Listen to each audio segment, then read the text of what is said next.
Good afternoon, guys. Good morning, wherever you are in the world. I have from Salt Lake City, Danielle Droitsch, and she is a leadership expert, executive coach. She works in the nonprofit, environmental, and sustainable areas, and she helps clients with strengths, confidence, and career direction. She's been through it all, and she's here to help the audience navigate career transitions, the uncertainty. I'm really happy to have her on and pick her brain for the audience. Danielle, welcome. Oh, thank you for having me. I'm really excited to chat with you today. Yeah. Briefly introduce yourself and we'll dive into the meaningful work that you're doing at your company. Great. My name is Danielle Droitsch, and I am a lawyer turned career and executive coach. So I basically, my many stories that I hit a wall in terms of being happy in my career and try to figure out what would come next.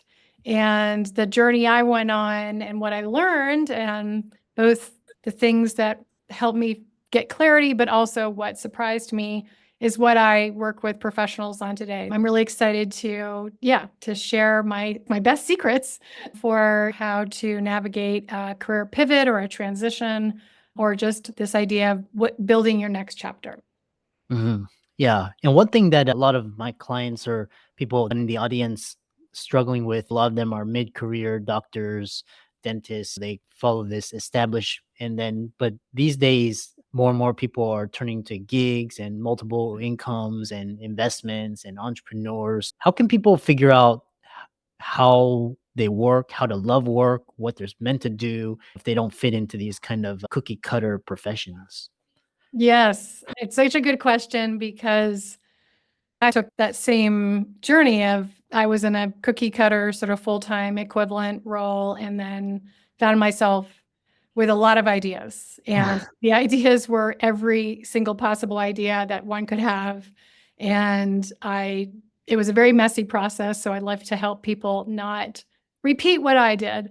But what I like to start with talking about is the basics, because when we start to think about the next chapter, whatever it looks like, entrepreneurial or not, we look outside ourselves. We go onto LinkedIn, we see what other people are doing, or we look at job descriptions, or maybe we get excited about some business we could buy, which is fine. Those are all good things to do, but the real secret sauce of figuring out what's your purpose and your path to fulfillment is actually inside of you. And I know that sounds very woo, but it's true. It's really about this idea of really figuring out your strengths profile, like where are you strong? What are your values and what are your interests? And in fact, those are the three things that I talk about all the time with my clients, is those three things: your strengths, your values, and your interests. And you notice I didn't say passion. Passion matters, but passion isn't one of the three things that we know and we understand to actually help you figure out work you love. So you can be passionate about something and also have it be your job. But sometimes people look at passion as a prerequisite.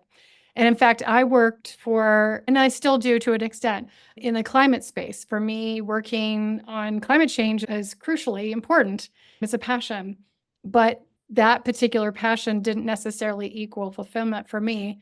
So if you're thinking about what comes next, start with a bit of an inward process, understanding where you're strong, your strength profile, if you will, your values, and then your interests. And those three questions can really unlock a little bit of the pathway. It doesn't define it all. You still will have a lot of ideas, but that's a foundation from where you begin.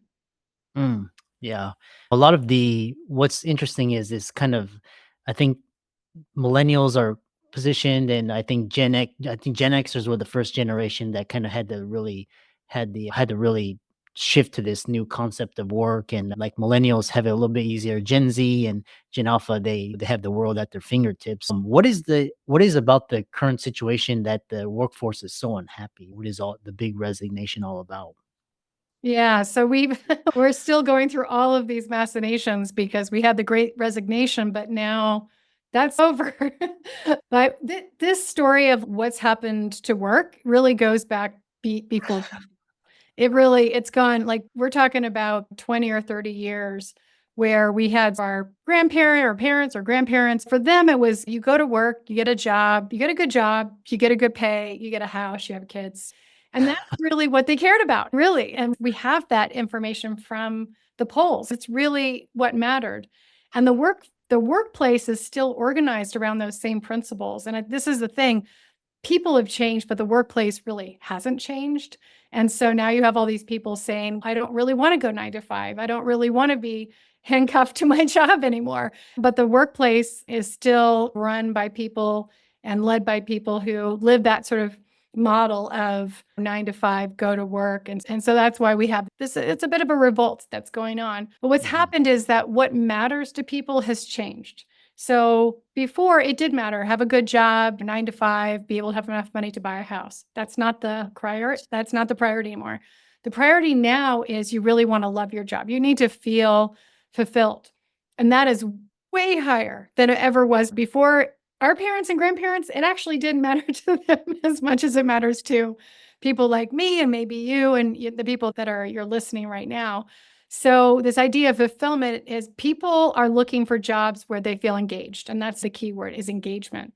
If you feel engaged in your job, then you lose time. You're super interested. You are like, you a whole day could go by and you're like, wow, that was great. That's what engagement looks like. So you don't need to feel happy necessarily, but you need to feel challenged.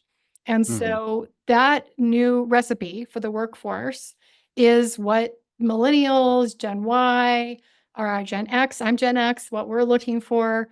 But the workplace isn't really delivering that. Some workplaces are, they really do care about that engagement, but a lot of workplaces really haven't caught up. And so what does engagement look like? I'm going to go back to strengths as one of them.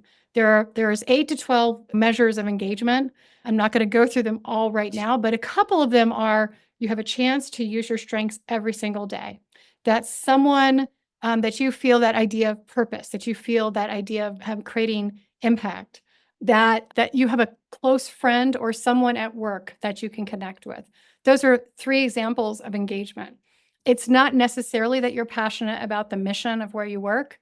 It's not necessarily that you make a lot of money, although we all love to make a lot of money. It's not so much about the engagement. So what we want to do is we want to figure out, what does engagement look like for you? And for me, as an example, engagement for me is connection with people. It's feeling that I'm creating a positive impact in someone's life. I like to have close relationships at work. I am a solopreneur, so I don't go to an office, but I connect with my clients and with others, and that's where I get my engagement level. And I'm also making good money. But that flexibility is really important to me as well. Like, I don't want to have a day where it's get up, go to work. I used to commute into Washington, D.C. every day, and that was really painful. And now I have a flexible life. I went skiing recently, for example, just during the workday because I wanted to. So what we want to do is try to figure out, what does engagement look like for us? And it's probably not necessarily 9 to 5, or it may not be. Another element of engagement is someone cares about my growth. Someone is interested in my growth potential. Now, for those of us who are solopreneurs or we're entrepreneurs, then it's not necessarily that someone above us is giving us that, but then we want to grow. Everybody needs to learn how to grow, how to constantly be challenging ourselves. So that's the idea of like building strengths. So there's a lot of different pieces, but what we want to do is take that step back and get to know who we are as people before we start to go and ask other people, because we can fall into traps. Oh, John over there, he built this business. That looks great. And then you get into it and you're like, that's not what I expected, because that's not really who you are as a person. So you really want to know, what are those things that make you tick, and what gets you really engaged and excited? What do you want to learn? How do you want to challenge yourself? And there's a job out there for you. There's a business for you to run. I love this idea of multi-stream. I'm a consultant for the environmental world and I'm a coach. I didn't want to choose, and I have 2 streams of income, and that really works for me. And even in my coaching business, I have group programs and individual coaching. So I find different ways to kind of keep things really dynamic, but I'm always led by, do I want to do this? Is this going to engage me? Versus, oh, some other entrepreneur out there did that, so it looks good. And trying to mimic them doesn't always work because it's not necessarily what keeps me engaged. Does that make sense? Yeah. And during your transition, how can one figure out their strengths or what they're good at and where to take their career if they aren't sure what to do? Okay, so that is one of the biggest, most important questions people ask me. The interesting thing about strengths, so these are different than hard skills. Okay, so a hard skill is like maybe you have your listeners trained as doctors. You go to school, you learn very specific hard skills so that you keep people healthy and you don't make big screw ups. I'm sorry, but that's the thing, right? And so we want to make sure that the hard skills are quantified, if you will. But often hard skills are very limited because you basically get a hard skill from you go to school, you learn, it's something very specific and tangible. I know how to code, or I how to build an Excel spreadsheet, or it can be something basic like project management or speaking. But the strengths are really that secret sauce. It's really what sets you apart and makes you different. And it's not necessarily something that you can just pull out because they're so natural to you that you don't even notice them. So, one set of strengths is around your ability to engage with people. So, that set of strengths is your ability to connect with others, to empower them, to communicate, to help build harmony, to get people to agree, to do things together. Those are all these really, we call them soft skills, but they're really important because they show us this sort of secret sauce about how you engage with people. Another set of strengths are strategic thinking, your ability to take data and information, gather it, analyze it, generate ideas around that. So, as an example, for myself, it's like I can get on a call with a client. They do a big download with me on all the different ideas they have. And then we can start to sort through the ideas to figure out a strategic pathway. And that's not a hard skill for me. It's something intuitively I can figure out how to help someone else. And then we have our influencing strengths, your ability to influence a group of people through speaking, through taking control of a room. And then the final area is execution, doing, like this idea of just being able to achieve big things, problem solve. That's another major soft skill. So I'm a Gallup trained strengths coach. So one place you can go is the Clifton Strengths Finder on the Gallup Corporation's website. And you can take the Strength Finder and they give you some clues. They don't tell you what you should do as an entrepreneur. That's not, unfortunately, we don't have that spelled out for us because everybody's different. But I've worked with people who have gone the entrepreneurial path. They've taken the Gallup Clifton Strengths Finder and they start to realize, oh, yeah, I'm really good at that thing. I'm extremely good at selling. I'm extremely good at speaking. And so maybe podcasting or blogging, or I'm extremely good at taking a project and initiating and building it. So what we want to do is we really want to get those down so that when an opportunity comes our way, you are like able to measure it against, oh yeah, am I actually really good at that thing? Is that something that I'm intuitively able to dive myself into? And I'm sure this is something you probably talk about with your listeners, but you may get excited about something, but what really matters is the longevity. It's around sticking with the plan.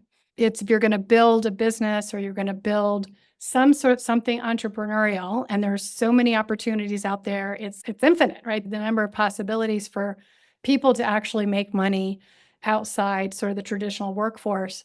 But to make it work, you have to stick with it. Why pick something that you're going to be drained by? Why pick something that's going to feel like really hard every day? Why not pick something that feels fun and engaging and challenging? And that's why you really want to get that piece down before you make these choices, because then once you do, you've got to stick with it. I did this 9 years ago. I left the full-time workforce 9 years ago. And my tenacity of sticking with it, because I've had fun, because I've enjoyed what I've done, has built me a major business. But if I didn't enjoy this, if I picked something different that sounded good on paper, but actually wasn't really in my strengths profile, I might have found myself walking away from that space. And then that's where businesses fail. So you want to do it because you'll love the work, but also because you'll have that staying power. Yeah, I love that, hard skills versus strengths.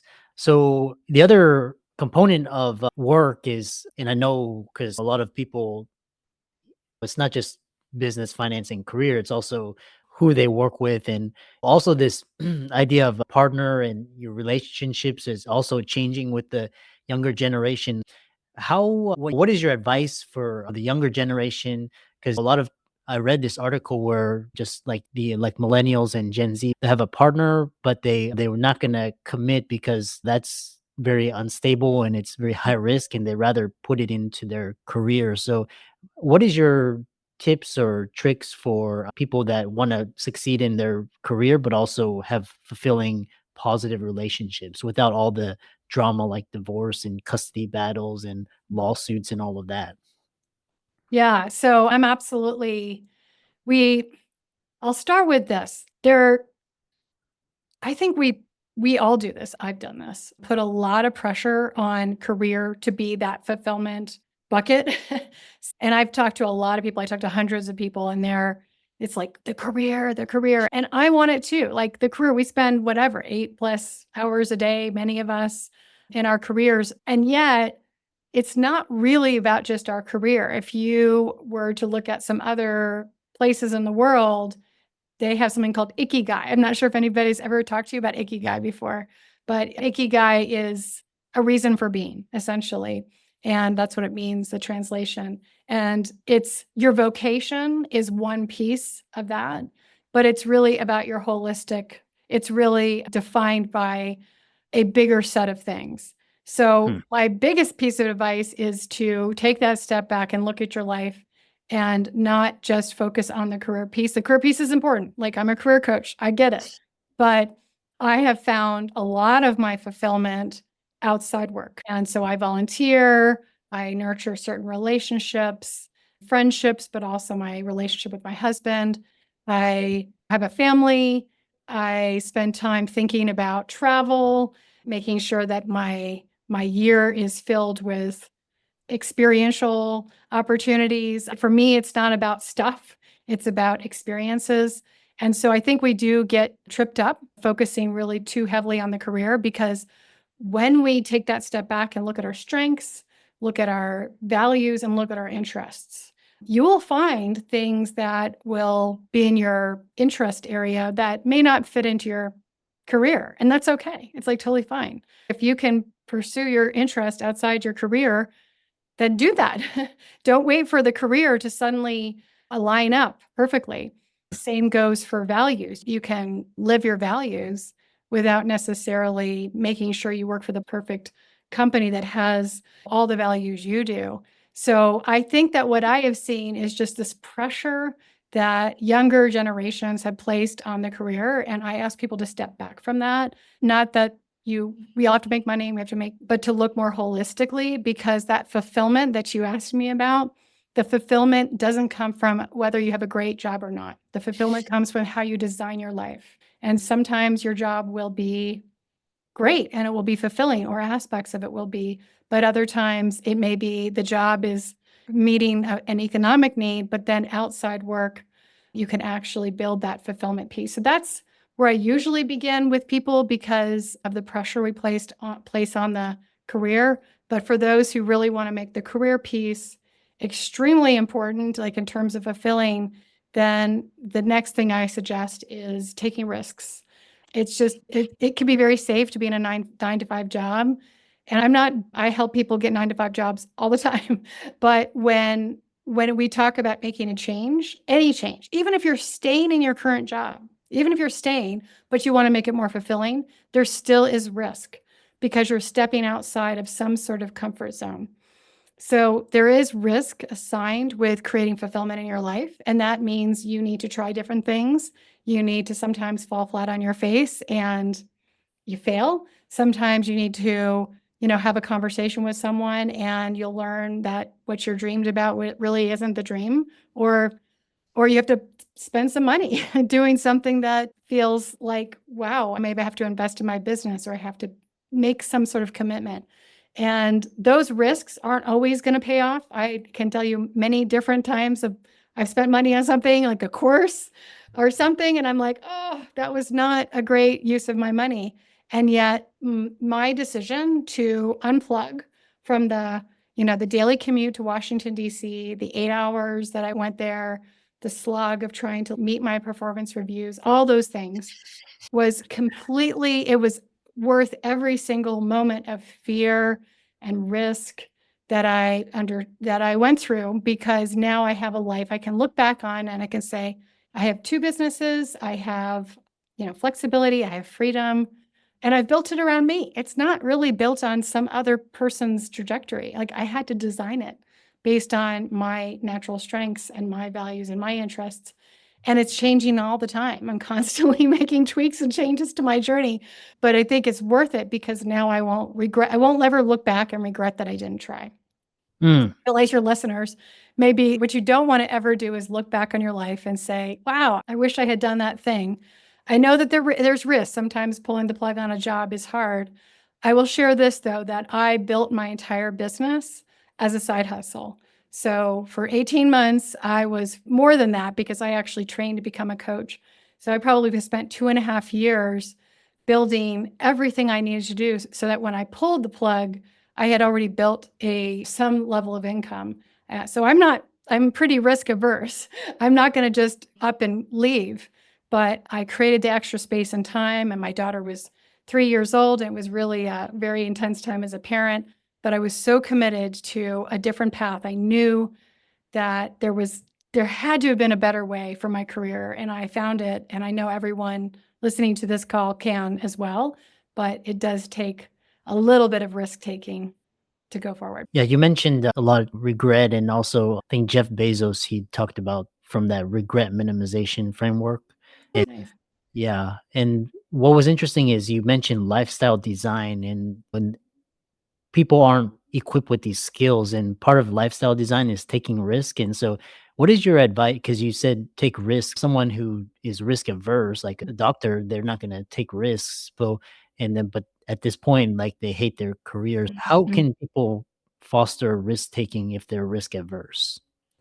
So I've just finished this whole this whole entire deep dive into how our brains work.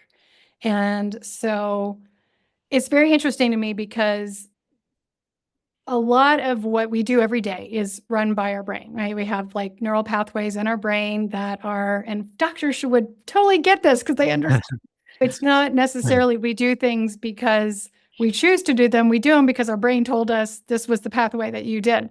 And so I just finished this like amazing brain science course where we talk about changing how we do, right? Yeah. And so if you think about the neural pathway as like something that's well rutted in your brain, like it's like a really deep groove, then you're not going to just suddenly up and change what you do every day. It's just not how the brain works. And so I've become really fascinated with this idea of mini habits.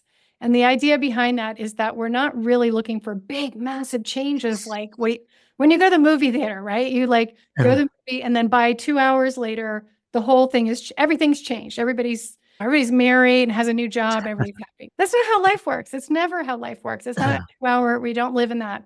What we live in, the truth of the matter is that we need to make consistent changes on a regular basis.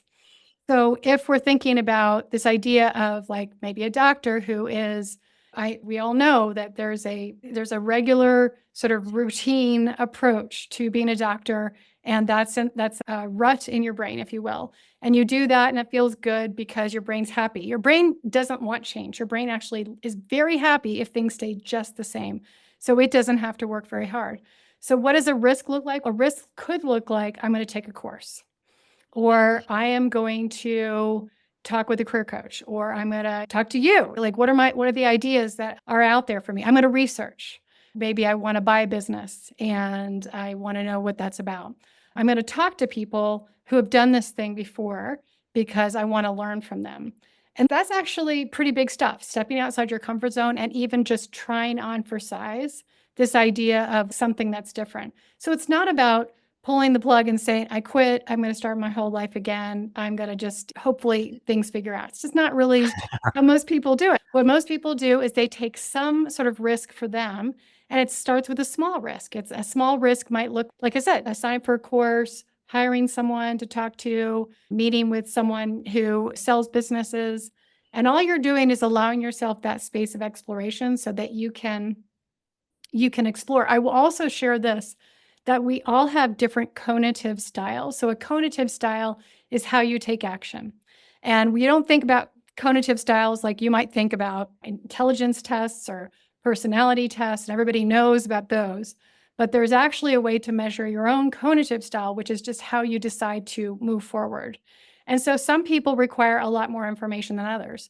Some people are quick starts and they're happy to have they're okay with higher levels of risk and they jump in. Usually entrepreneurs are in that quick start category.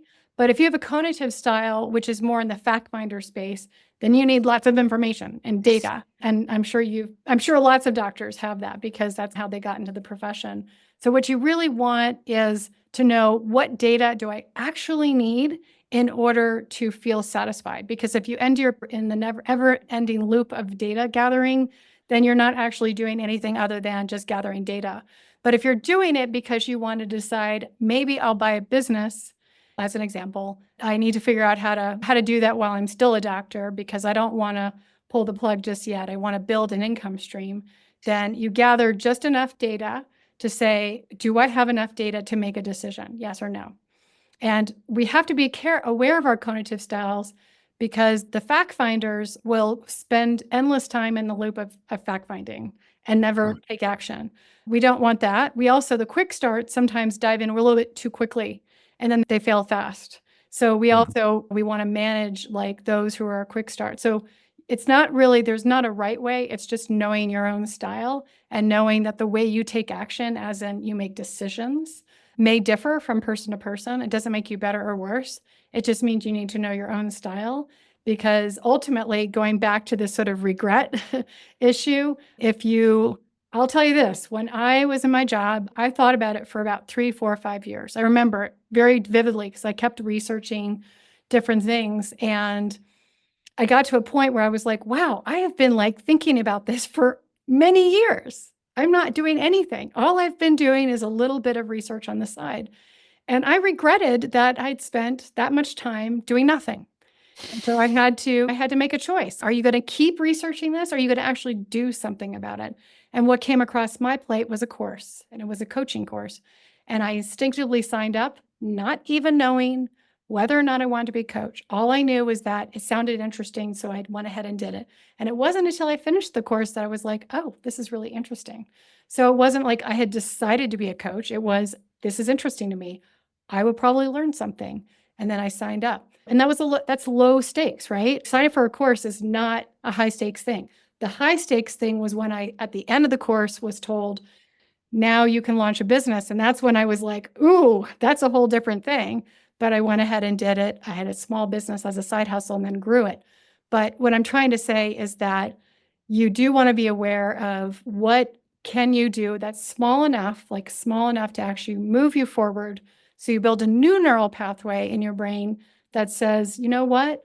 The world is not going to fall apart if I sign up for a course, or I buy a book about business, or I set up a call with Dr. Lou or whatever. That's low stakes. And then being aware of whether you're in that endless loop of fact finding. You don't want to be there. You want to say, what action can I take, even if it's a lower stakes risk, so that I can move to that next level and ultimately, actually change the pivot and the trajectory of your career. Yeah, I love that. Yeah, because a lot of doctors, they're like, yeah, I need more information. And they just basically, it's another form of procrastination, the perfectionism. But ultimately, you need to pull the trigger. I really enjoyed this conversation. I think a lot of the audience would love to connect with you and learn more from you. And so, how can they do that? Okay, so I'm on LinkedIn. So if you go to the show notes, I have a very difficult last name. So just go to the show notes and you'll see how to connect with me there. I do have a free training, and the training is Make Your Next Right Career Move, a blueprint for high achieving professionals. The link should be in the show notes. And basically, it's a 15-minute training on what does it look like for you. And even if you're thinking about the entrepreneurial route, it still applies.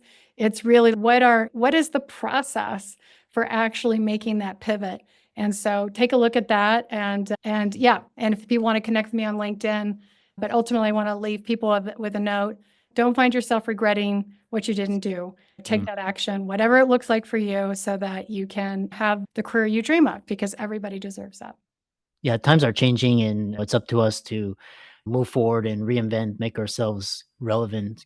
And thanks so much, and keep up the great work. Thank you so much. I really appreciate it. Have a great rest of your day. Take care.